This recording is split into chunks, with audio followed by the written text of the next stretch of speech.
Hello students, welcome to EPG Pathshala. I am Dr. Jaspreet Kaur and today we will study the module Emergence of NGOs and their agenda and impact on tribal, rural and urban areas from the paper Indian Anthropology. Let us quickly look at the learning objectives of this module.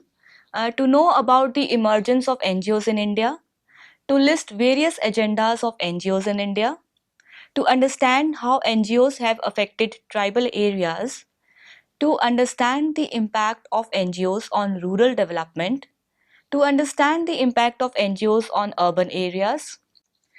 NGOs, that is non-governmental organizations, as the name suggests, are free from the government in its functioning. Non-governmental organizations or non-profit organizations can be defined as groups, organizations of voluntary persons who do not represent any action of government. At government registering authorities, but all the functions are managed by its members and associated persons. These members work as per the rules, regulations prescribed by the government, but they are independent from the governmental control. NGOs are not under direct control of government. NGOs work for human welfare and try to touch almost every aspect of life for the betterment and upliftment of the people. Government makes many policies for the welfare of the society, but how to use these policies in a better way and as per the requirement of the people is done by these NGOs. As per the requirement, NGOs work at local, state, national, and international levels. The working of any NGO depends upon the requirement. Various operations and activities of NGOs are determined by its capacity. Certain NGOs work to support and implement various government laws and policies. The major concern of NGOs is to improve human life and to work in such a way so that every individual could lead a life free from any kind of harm. NGOs are like private organizations which work all throughout without any governmental assistance. NGOs provide services which intend to improve the life of human beings and spread awareness in the society so that a positive change could be brought into the society. These organizations are task oriented and are comprised of people with common interest. The NGOs enable and encourage people's participation at community level. The certain NGOs are specific issues oriented, while some are considered with a variety of issues. Now, for these voluntary organizations, several terms are used interchangeably. Let's look at some of the various terms which are used, which are the VOs, also called as the voluntary organizations, CSOs, or the civil society organizations, NPOs, the non-profit organizations, GROs, the grassroots organizations, LOs or the local organization, and IOs, the international organizations. These entire organizations share the characteristics like non-profit in nature, independent, and are voluntary. Emergence of NGOs in India. India has a long history of society that is based upon the concepts of social service such as Dan, which is a Hindi term for the word giving, and Seva, which is a Hindi word again for the English term service. There were many organizations which were voluntarily working for education, health promotion without having any objectives of profit making. India have a rich and vibrant history of non-governmental organizations, both colonial and post-colonial. Indian governments have played an important role in shaping Indian NGOs over the past 100 years. With time changed the functions of NGOs in society and their relationships with the state. The history of NGOs in India can be traced back into the ancient times. Various Indian ancient scriptures and writings like the Rig Veda, the ancient Aryan scriptures, promoted the values of dharma, Jeev Daya. These ancient writings promoted concern for all living things and voluntary social service and philanthropy. During the ancient period, the provision of education, health services, culture, promotion, and dealing with all kinds of emergencies was based on voluntarism rather than being a duty of the state. Various Indian empires maintained this voluntarism until in the late 18th century when the British colonization took place. The impact of British colonial administration was quite visible on Indian NGOs, and an Indian NGO movement was started which continued till India got independence in 1947. The emergence of NGOs in India can be understood in the following manner. The NGOs in ancient times, NGOs under the British colonial rule, NGOs post-independence, and NGOs in the current phase. Now let us discuss the emergence of these NGOs briefly. First, we'll start with NGOs in the ancient times. The Indian culture puts emphasis on charity. Since our childhood, we have been listening to the stories of various kings and empires that set an example of charity and social service. Some of the examples of charity from ancient time are construction of temples and dharamshalas. In the ancient literature also, like the Upanishad, practices such as dan, shramdan, annadan, vastradan, and gyandan are mentioned.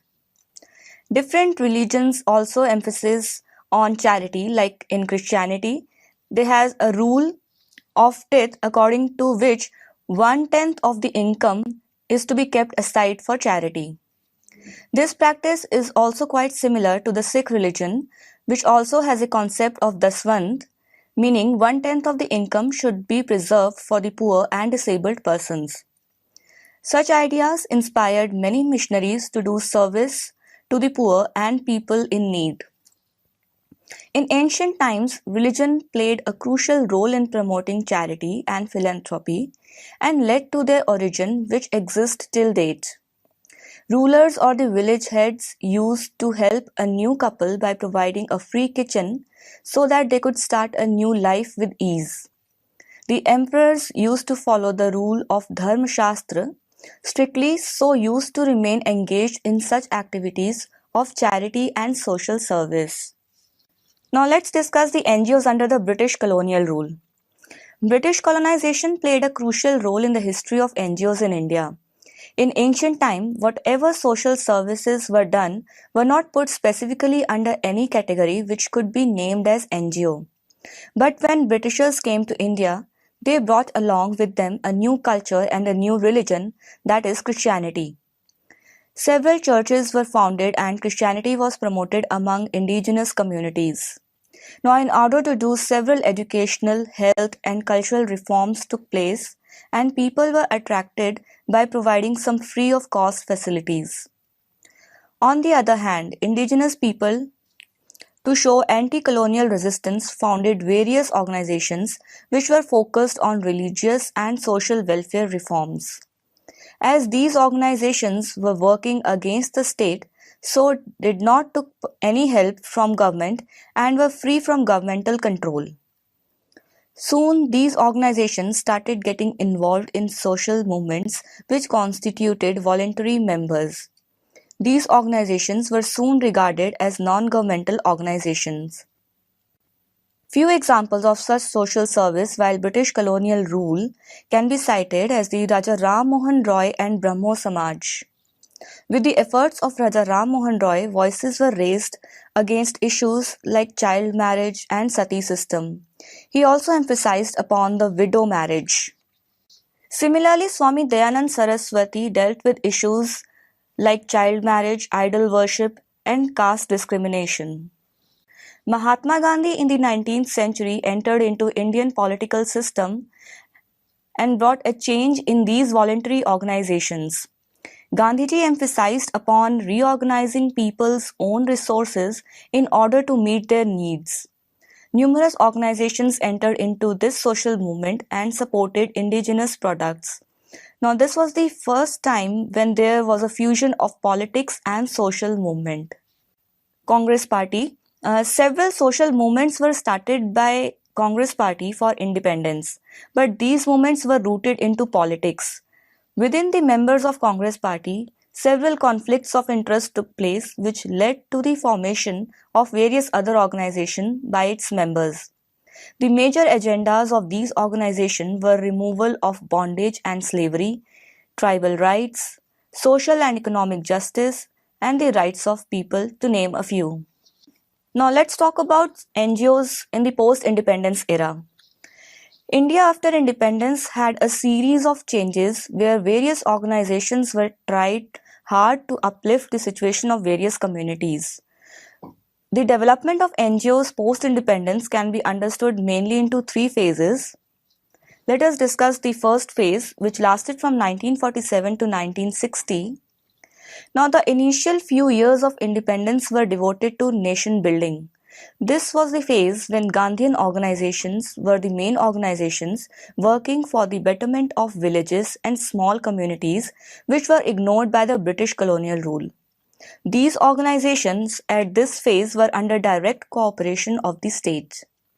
The Indian government helped these NGOs by schemes like 5-year plans, and at this phase of time, the NGOs were not actually criticizing the government, rather supporting its policies, which were made to uplift the rural poor. The Khadi and the Village Industries Commission and the Central Social Welfare Board became the mechanisms for funding NGOs to develop village-based industries. As the funding was only for programs but not for infrastructure, only very less number of these NGOs could survive for long. During the 1950s to the 60s, the number of NGOs increased to a great extent. And also in this phase, missionaries spread more with institutions of health and education, which were set up in several parts of the country. The major emphasis was in the southern part of the nation, which included the states like Kerala, Karnataka, Tamil Nadu, and certain tribal parts of central and eastern India. Now let's discuss the next decade, the 1960s to the 70s. In this phase, many young people came forward and founded certain NGOs which were movement based. These young people were against the schemes and development programs of the government, which were actually putting rich and poor on two distinct poles. On the major events leading to the development of NGOs was the growth of Sarvodaya movement, which was led by Jayaprakash Narayan and Vinoba Bhave against the government of the then Prime Minister Indira Gandhi. The decline of this government in 1977 provided upliftment to these NGOs, which mainly included the Gandhians. And the last phase was in 1980s to 2000s. In this phase, the NGOs were given formal recognition by the second Indira Gandhi government. Laws and regulations were made for the NGOs, and some regulating laws were made for the funds which used to be procured from foreign agencies. The state recognized the role of NGOs in social service. Also, the state was getting benefits from NGOs as these organizations were able to work more efficiently at local level, which the state was unable to do so. By this time, more professional young minds were joining the NGOs, and the Gandhian and politics based image of NGOs was fading away. During this phase, issues like women empowerment and environment related issues started catching the attention of the NGOs. Funding was also increasing in this phase, which led to the emergence of two groups of NGOs, and these two groups were the action oriented group, which involved in empowerment at the local level, as the empowerment issues included the people's right and several related issues, so these NGOs were concerned with political programs and schemes. The second group was the welfare oriented. These were mainly associated with the welfare of poor people and were often termed as aid managers. These groups were away from the political issues. This brings us to the NGOs in the current phase. The history of emergence of NGOs had impact on its functioning and its relations with the state. Although we think that NGOs are organizations that are free from the control of government, but in the actual sense, the government keeps a check on the activities of these NGOs. There is always a competition of resources among NGOs for funding either from the state or the foreign resources.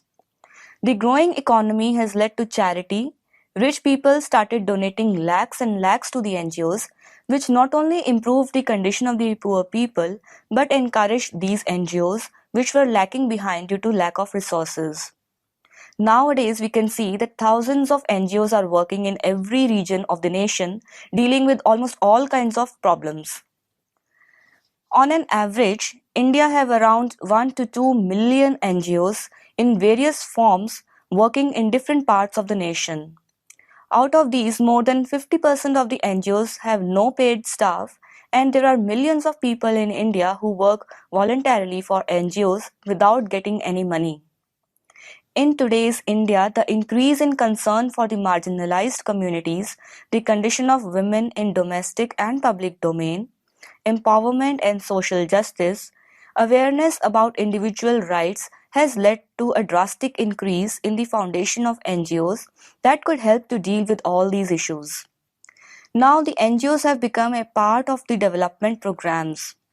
Several NGOs are mainly international NGOs, which are also a part of globalization, as these organizations have enormous amounts of funds that is used for social welfare to spread awareness among the people.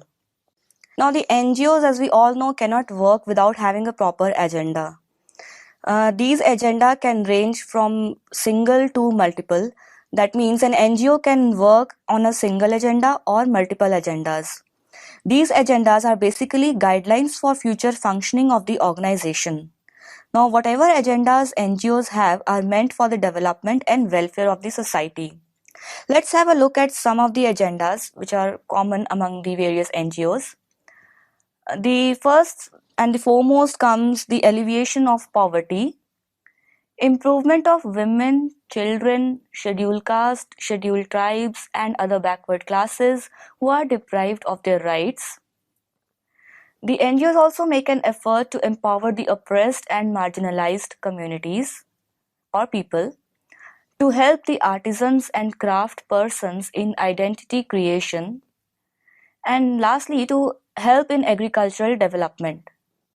In extension to these, the NGOs also work to inspire young minds towards social service and development, to make people aware about various environmental issues. Like we all know, global warming is the burning issue in the current times, to spread awareness about various health issues like HIV, AIDS, and other STDs, to organize free health checkups, seminars in villages where medical facilities are not very common. So, we see these are some of the major concerns of voluntary organizations today. Apart from these agendas, there could be any other social, health, environment issue which is affecting human life, and after dealing with them, human life could be made better. Let's quickly discuss the impact of these NGOs on tribal areas. Now, we all know that from time immemorial, India has been known for its voluntary works and social service. But with the time, the mode of this volunteerism and social service has changed. In the pre-independence India, the volunteerism was mainly aimed at charitable work, social reforms, and providing relief and rehabilitation for the people who lost their shelter due to natural calamities like floods, cyclones, droughts, etc. But in the post-independence India, the volunteerism has become modern volunteerism, which majorly aimed at issues like income generating programs, social services like providing education and health facilities for the deprived class, protection of human rights, especially for the women and children, and creating awareness about environmental protection. Apart from these, NGOs have also worked on various other issues like child labor, health issues including AIDS and STDs, as we have discussed earlier. Now, apart from these, one of the biggest concerns for NGOs in contemporary times is the tribal development. In recent times in India, development of the tribal communities has become one of the major goals of the center and various state governments. The government took many initiatives for the upliftment of the tribes, as they can also contribute in the nation building process along with the general population of the country. If they are also involved in the decision making process, then the overall development can take place. The government has founded various commissions and committees from time to time to keep a check on the tribal situation and to list what are the major requirements. But unfortunately, even after doing many efforts, the government could not uplift the marginalized communities to a great extent. Then it was felt that only the government cannot achieve the goal on its own, and the help of NGOs in achieving these goals was realized. Various sociologists and anthropologists found out that the tribal development and betterment cannot be achieved by merely applying the schemes and programs. The tribal communities themselves have to realize the need and work along with the social planners and organizations for their upliftment in order to bring a holistic development. NGOs help to preserve the tribal indigenous knowledge. The NGOs can help in the development of tribal health and to preserve their indigenous knowledge, which, if not protected, might extinct a day with the passage of time and generations. Tribal communities have great knowledge about the local forest and environment. Their knowledge about local trees and animals is very unique. But with the advancement of technology and industrialization, there is a threat to the forest. NGOs help in protecting the lands of the indigenous communities by approaching the authorities and the government in power. NGOs work against environmental degradation and inspire the youth to learn and adopt various medical practices of these tribal communities. Mostly, the tribal communities are pre literate societies and do not have any written script. So, whatever the knowledge is transmitted from generation to generations is via oral traditions, either in the form of folklore or stories. NGOs, with the help of anthropologists and sociologists, try to record this knowledge so that it could be passed to the next generation in the intact form without getting contaminated. NGOs also work with collaboration of the Gram Panchayats and Anganwadi, approach these communities and inspire the youth minds to take part in various activities and workshops organized by NGO professionals. With the help of audiovisual aids, NGOs can involve these communities to take part in various activities as the effect of audiovisual aids is long lasting and also it is very interesting. Thus, NGOs have a great impact on rural areas, especially by making the people aware about various government policies and to make them aware about benefits of these policies and programs. This brings us to discussing the impact of NGOs on rural areas. India is known as a land of villages, and the major portion of our economy comes from agriculture. Since independence, the government of India has been trying its best to improve the rural India so that overall development could be achieved. As we saw in the history of emergence of NGOs in India, we found that the rural development has been a major concern or one of the major agendas of NGOs in India. There is a large number of NGOs that have been playing a very important role in rural upliftment and development. As we know that the government alone cannot achieve the goal of rural development, so the NGOs had to get involved in different phases of history at different levels like local, regional, national and even international.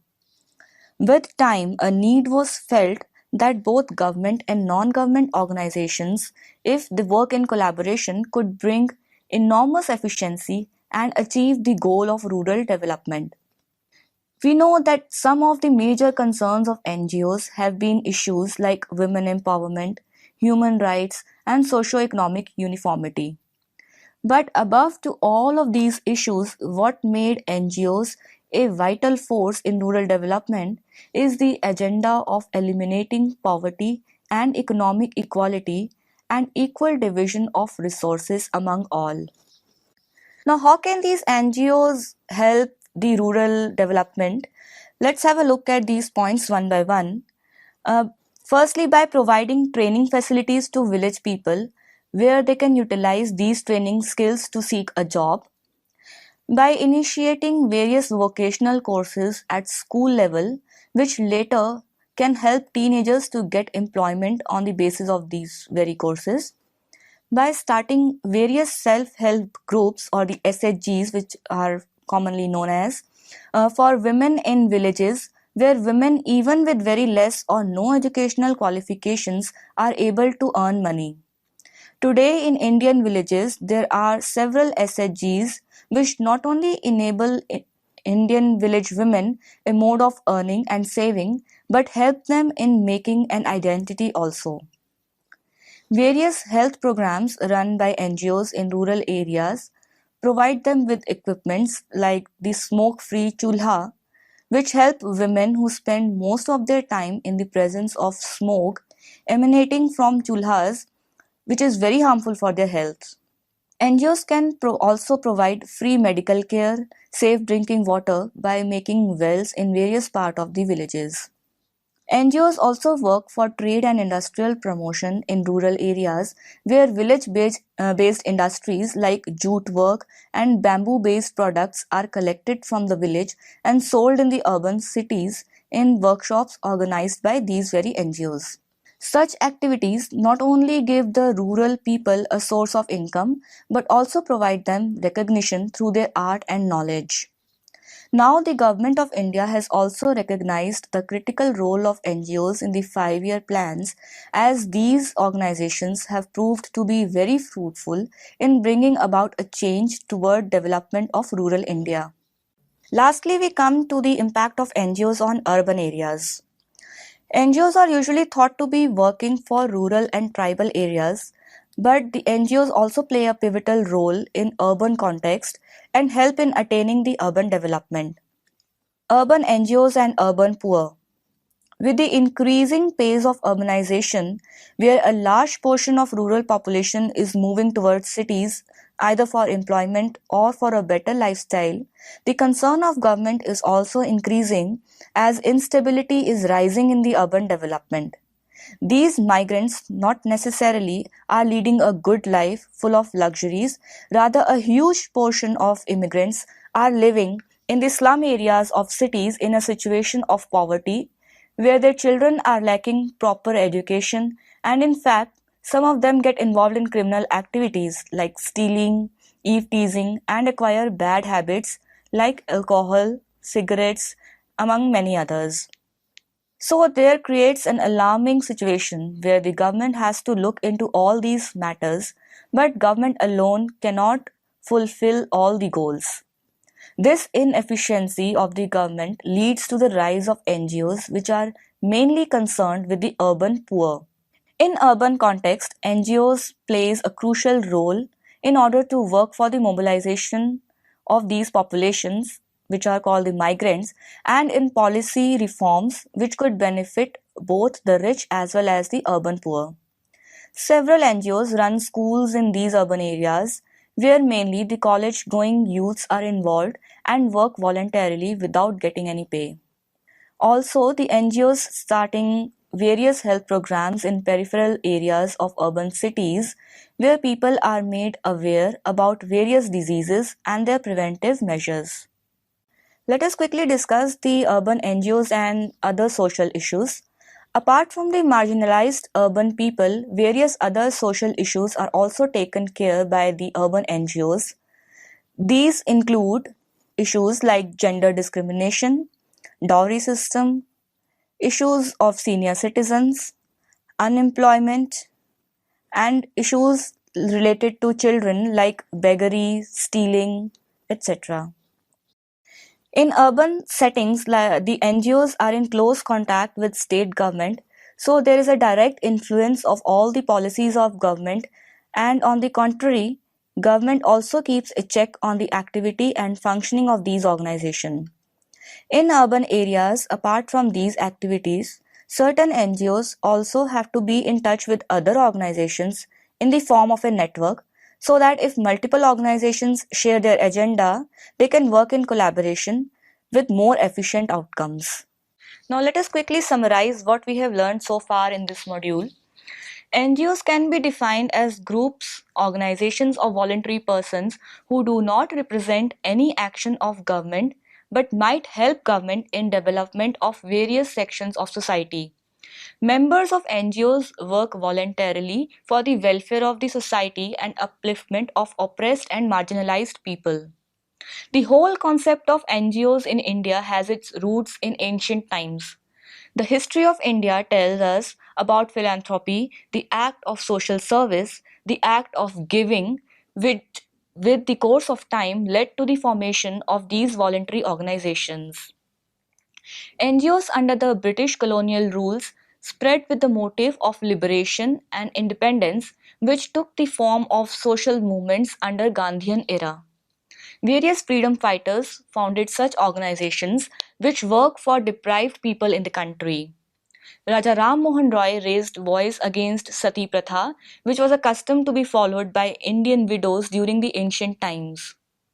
Post independence took place a series of changes in the functioning of NGOs where the socio political conditions of the country affected them a lot.